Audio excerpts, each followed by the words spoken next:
Today, we are going to learn how to draw the most adorable hibernating hedgehog. I want to tell you some cool hedgehog facts. The hedgehog gets its name from its behavior and environment. Hedgehogs make nests out of leaves and moss and grasses under low bushes and hedges. And they make cute little snorting sounds that resemble a pig or a warthog. Hedgehogs live mostly alone and they come out at night to forage for their food, which makes them nocturnal. Types of food that they eat: worms, caterpillars, insects, also things like frogs and lizards and eggs, and once in a while, berries. There are 15 types of hedgehogs spread over Africa, Asia, and Europe. And so you can imagine hedgehogs can be found in a lot of types of environments with a lot of different temperatures, which leads us to talk about their hibernation. Now, hibernation, some people think that's when animals go to sleep. And I want to help you understand hibernation a little bit more. Hibernation is really a state of torpor. And that's a new word maybe for you. Torpor, T-O-R-P-O-R. And torpor is when your body temperature lowers to meet the surrounding temperature. So only hedgehogs in cold environments are true hibernators. And what's happening is as their body temperature lowers, they become less active. So it seems like they're sleeping, but it's true hibernation. The last thing I want to tell you is about those quills. Those quills are pretty spiky and amazing, and they're a great protective adaptation that the hedgehog has. If something is coming after them, they can roll in a ball, and those spiky quills will keep their predators away. An adult hedgehog has between 5,000 to 7,000 quills. That's more quills than I could care to count. I think I would get lost in the hundreds maybe. I don't know about you, but 5,000 to 7,000? That's a lot of quills. So we're going to draw those quills when we do our hedgehog. Maybe not 5,000, but we're going to draw a lot. So let's jump in and learn how to draw this hibernating hedgehog. Before I show you how to draw and paint the hedgehog, let's look at some examples made by other Studio Sprout artists. One of my favorite things about these examples is all the color. Notice how each hedgehog's shape, size, and amount of quills is slightly different, as well as their color and even some of the details on their face. Have you noticed some rosy cheeks? You might come up with your own ideas of what to add in the background of your hedgehog. Do you see here there's a rainbow, some berries, and even a flower? All right, let's learn how to draw and paint the hedgehog. Are you ready? Let's look at the colors we're using to draw the hedgehog. I have white, black, brown, a golden brown, and a yellow gray. Grab a variety of warm colors from red, orange, gold to yellow, and several greens. Or if you only have one green, that works too. No problem. Use what you have. We are going to draw the hedgehog curled up in his nest of leaves. First with pastel, and then we will give it a splash of color with our watercolor. We will start by drawing the face, hands, and feet and work outward, drawing all his little pokey quills.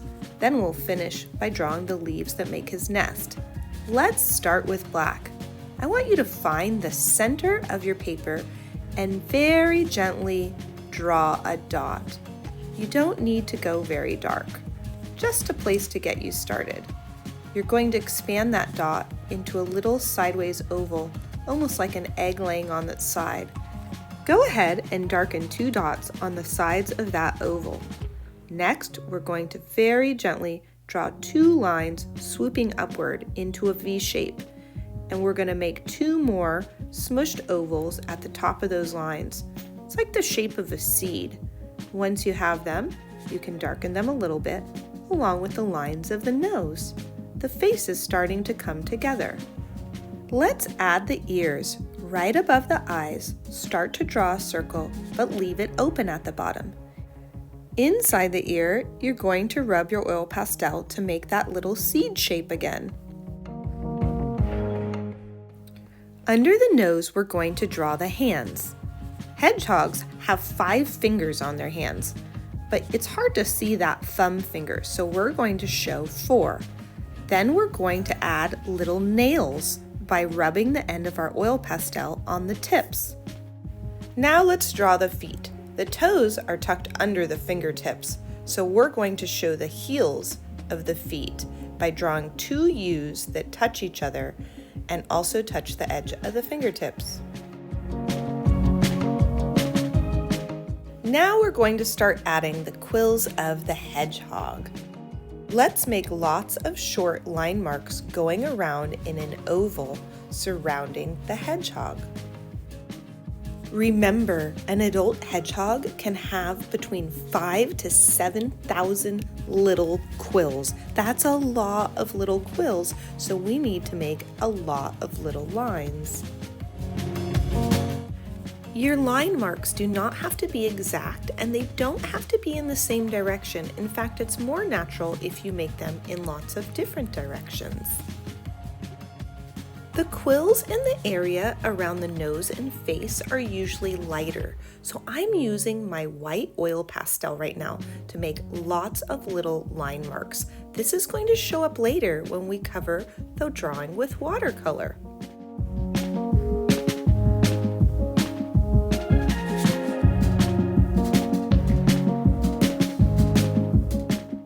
I'm going to add a few little lines around the hedgehog just to create some depth and texture in the quills.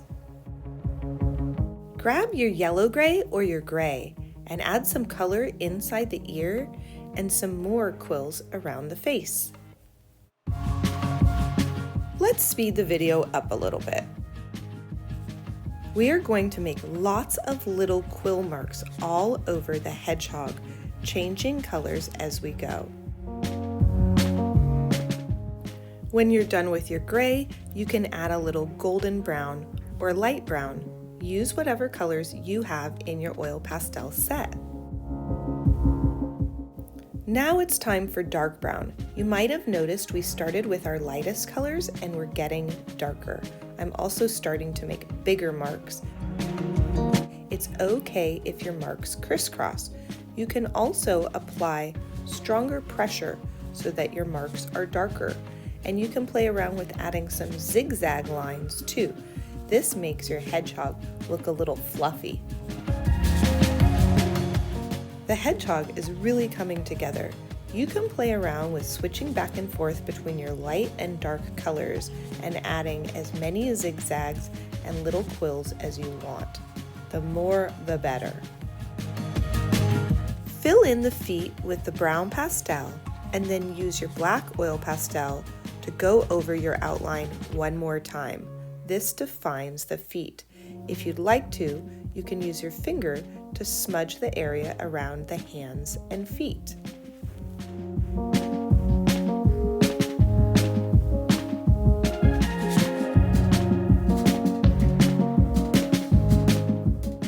I'm also smudging a little bit along the side of the face and the ears. This softens the features of the hedgehog.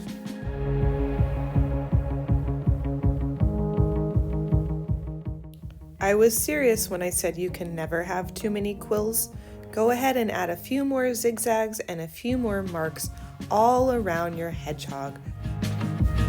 Time has come to draw the nest of leaves. I'm going to start with red first and draw a long curved line at the bottom. Add shorter lines coming out from that first line. These will be the veins in the leaf. Now draw a line that curves and bounces around all the other lines. If it goes to the edge of the paper, that's okay, you can go right off the edge. We're going to repeat this process of drawing a curved long line and then staggering some short lines and then drawing the edge of the leaf with a round, bouncy line that curves around each short line. The tip of your leaf can be pointy or round, and each leaf can be unique and different. The idea is that your leaves will curl around your hedgehog, and I'm enjoying drawing each leaf in a different color. These do not have to be precisely drawn. They can be a little wiggly. Think of fall leaves that have fallen to the ground. They often get a little damaged or crumpled up.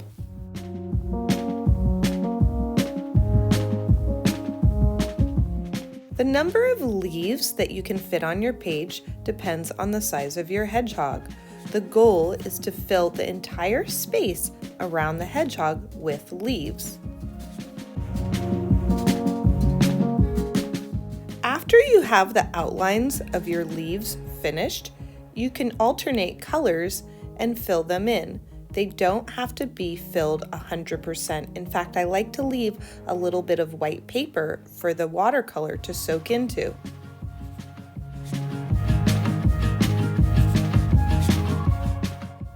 You can fill in a little bit rough, and you can also play with the amount of pressure. Remember, the harder you press, the darker your oil pastel.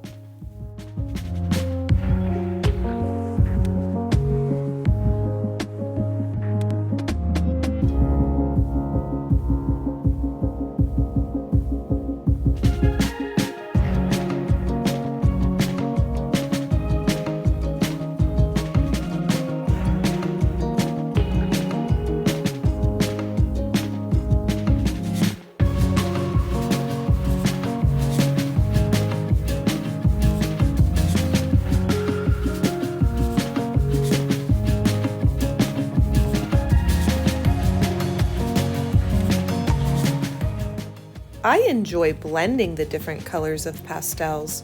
You can try a little gold on top of dark green, or maybe a little red on top of yellow. Okay, it's time to set up the paint and finish off this artwork. I'm going to move my watercolor and my water and paper towel to the right side because I'm right-handed. If you're left-handed, move it onto your left side. I'm going to wake up my watercolor with a little bit of water. The first color I want is very light gray, so I'm basically using black without rubbing my brush too much on the paint. I'm using the black to tint the water, and I'm spreading it around the face of the hedgehog. If the black is too dark, just wipe your brush off on the paper towel and add some water to spread out the color. I'm going to use a variety of golds and browns to fill in my hedgehog. Carefully take a little black and fill in around the hands and feet of the hedgehog. This area is deep and dark in the shadow, so it's okay if that's the darkest part. It's also nice to add a little black around the edge of your hedgehog. Those quills would also be in the shadow and are naturally darker.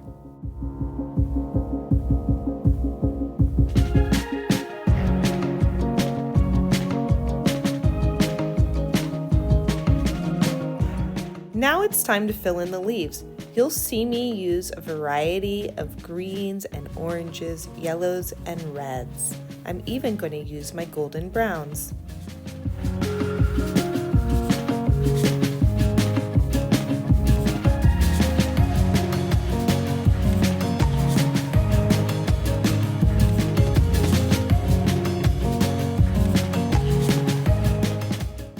I think it's fun to use more than one color on the same leaf. That makes it look more natural. I also encourage you to use a variety of colors around the leaves. We don't want any white paper showing on this project.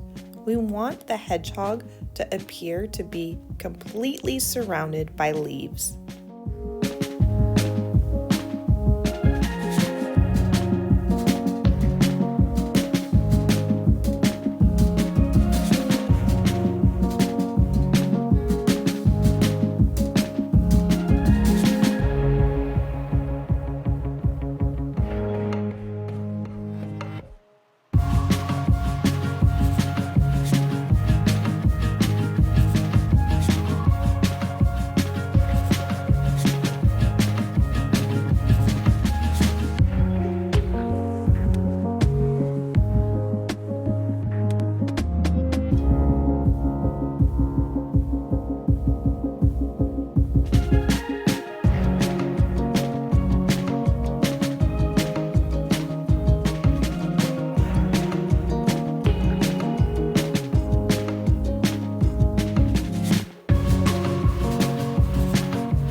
Wipe most of the water off of your brush and then carefully paint some color in between the leaves and the hedgehog with just the tip of your brush.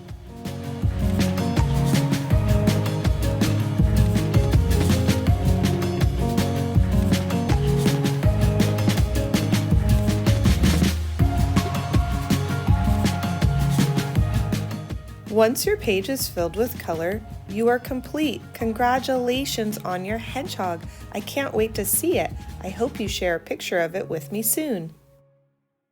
If you enjoyed this lesson, click the like button, and if you want to be the first to see our new videos, make sure to subscribe and click the notification bell. See you next time at Studio Sprout, where we come together to make art have fun and grow.